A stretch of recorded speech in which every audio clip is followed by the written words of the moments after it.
Maybe let's start with the double lung transplant. Can you tell us what that is? Why did the team recommend it for you? And what was your experience through it? Okay.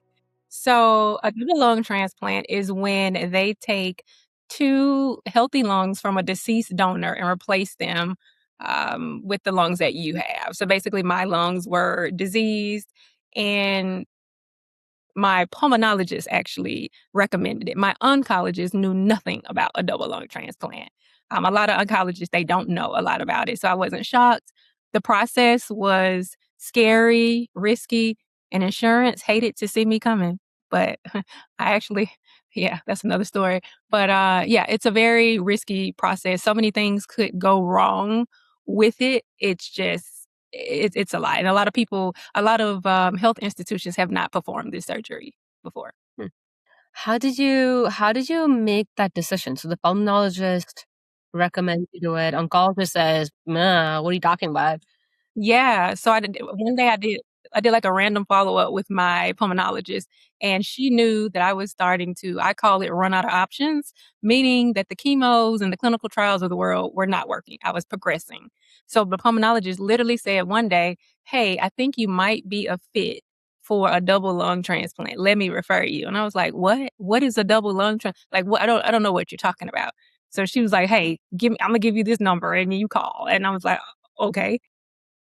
So that's how it started. Oh my God. Okay, so you call this number. Who do you end up calling? Called this number and I end up calling the hospital in Chicago, the transplant center. And I tried to get a consult, basically trying to get them to explain to me what it is, what the process is like, what would I have to go through. And after about a month and a half, I finally got an appointment with the surgeon. And the surgeon said, I never will forget this, your lungs, verbatim, are trash. He said the only way, I mean, he wasn't mean, he was just being honest. He says the only way, um, I guess pretty much that you're gonna live in a sense is to try this, or you can try more clinical trials, but it's only buying you time. Is Wow. Okay. So you're talking to a lung surgeon, presumably, like a thoracic surgeon. Mhm. Where is your oncologist in all this? Because so far you haven't mentioned the oncologist at all. Yeah, no, she's no, I mean, let me back up.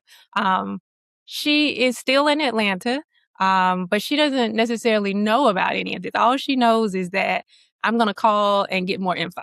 So basically, I had to pretty much report everything back to her after I had the conversation. And once I told her, she then thought it was a good idea.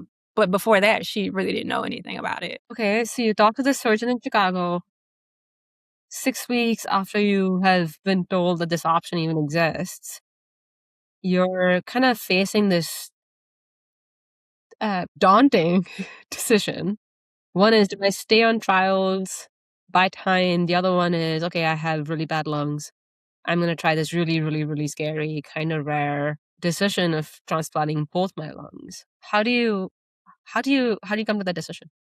So the way I look at it is neither situation is guaranteed. The double lung transplant is not even guaranteed. Um, I figure I had been through 2 clinical trials already. They completely failed me. So I wasn't jumping up and down to try a clinical trial in that form. A lot of people don't know this, but a double lung transplant is actually considered a clinical trial as well. So let me just put that out there. Yeah, it's just a different type of clinical trial, obviously. But I didn't want to do the standard clinical trials. And I not knew, but I had a feeling that by me doing this double lung transplant, it would at least give me like an extra, I'm just saying, maybe year or two because my lungs were starting to go bad. One was at 3%. So I figured if I did have new lungs, at least I would be back at 100 or close to 100. This podcast, show notes, and newsletter is for general informational purposes only and does not constitute the practice of medicine, nursing, or other professional healthcare services, including the giving of medical advice, and no doctor-patient relationship is formed. The use of information on this podcast or any materials linked from this blog is at the user's own risk.